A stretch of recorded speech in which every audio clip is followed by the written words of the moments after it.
I'm not going to spend a lot of time talking to you because I want to introduce to you our guest speaker. And it's my honor and privilege to introduce to you Daniel Longoria.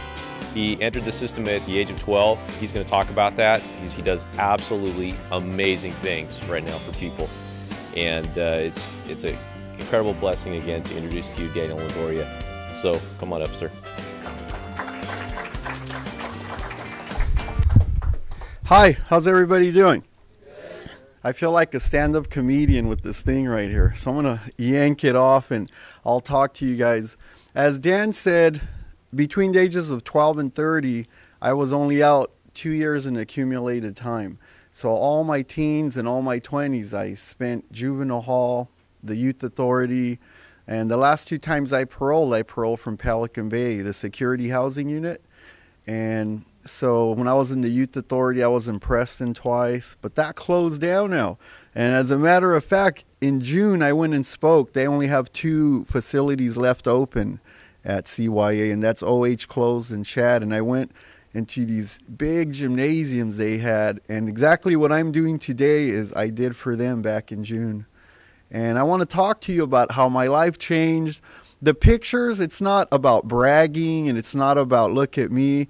It's to show you what I look like, what I came from, because just really imagine if I would have came here today with none of these pictures and just been standing here talking, you guys would have been like, yeah, right, man, check out this lot. He never did any time, but I did. And so that's why I show it. It's not a way of like, hey, look at me. It's a way of like, I really did go through that. And I really did use the same soap that you guys use. And I really did sleep on the little mattresses. I don't know how you guys got it now, but back then it wasn't like it is now. But it was little mattresses. And you know, I went through that. And I know what it feels like to talk myself into stuff. You know, every one of you have talked yourself into stuff. You've promised yourself into stuff. You fought your way into stuff. I mean, really, if there was ever somebody in your life, like in my life, my mom used to tell me, don't do that. And it was like, you don't know what you're talking about. So like I talked myself into stuff just to cry myself out of those same things later. It's like when you fall for a girl or a guy and it's like you don't listen to anybody else and you talk yourself into it, and then down the road you're crying yourself out of it. And, you know, I won't ask you questions where you have to talk about stuff like that, but I've come far enough in my life that I can talk about all those things. And that's what I hope to share with you, and I'll share my story. Now, what I want to do is just please give me a second. I'm going to show you a 3-minute video of when I was in Corcoran, and then after that, we're done with that, and then I'll just be able to talk with you guys, okay? All right, thank you. This is a very serious story in California, particularly. Charges of outrageous abuse, even murder by prison guards.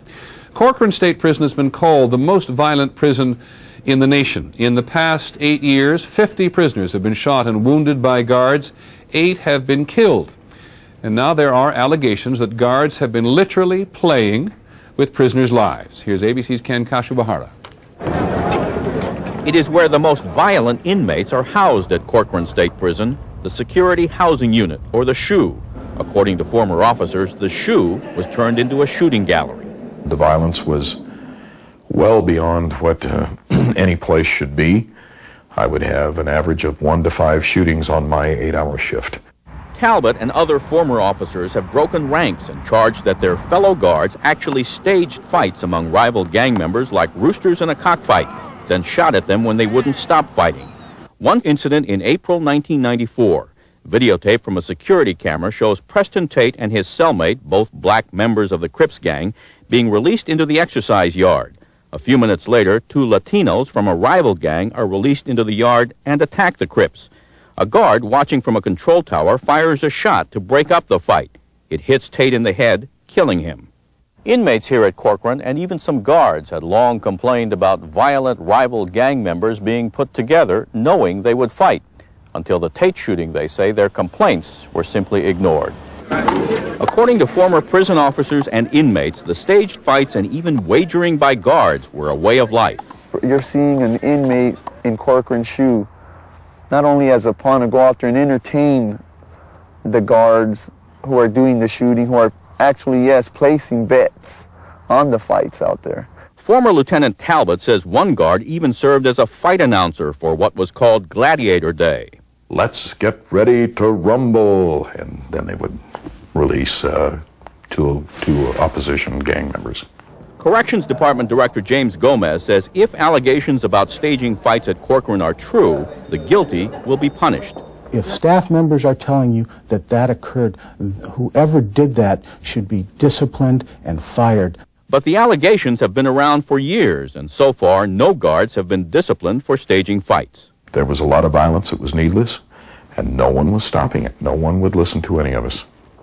So I went outside of the state of California to the FBI and gave them evidence. The FBI has been investigating for 2 years, but so far no one has been charged, and the policy of mixing violent prisoners from rival gangs remains in effect. Ken Kashwara, ABC News, Corcoran, California.